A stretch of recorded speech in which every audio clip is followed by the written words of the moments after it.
kaunti ya Mombasa.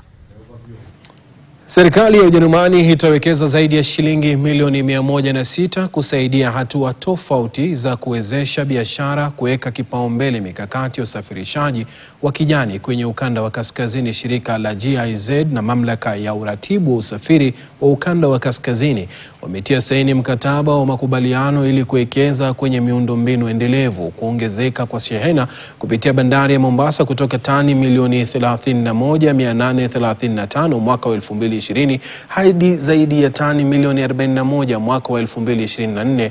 Imekuwa changamoto ya utoaji wa hewa ukaa na kulazimisha mashirika hayo mawili kutekeleza mipango hiyo. Naibu mkuu wa ushirikiano wa maendeleo wa GIZ Kenya na mkuu wa ushirikiano Sudan Alena Kern alisema malengo ya ushirikiano kati ya GIZ na NCTTCA ni kutoa msaada wa kiufundi kwa angalau miradi miwili ya miundombinu ya usafiri.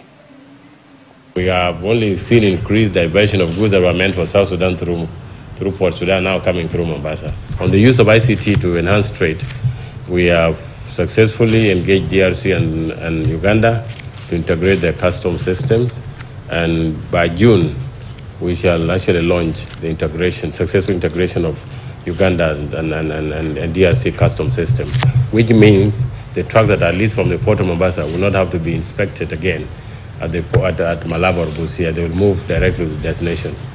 And if that is done, it means the idling time for the trucks to be releasing emissions at the borders would have been reduced. The signing of the MOU and the content of the MOU also reflect the commitment of both our institutions to international sustainable development agendas, such as the UN SDGs, the Agenda 2030, and the Addis Ababa Action Agenda. And I think in these times we also need to underline that this commitment is no longer the norm. So we are particularly proud to commit to these international partnerships and to further strengthen them. Familia zinazoishi na watu wenye hali ya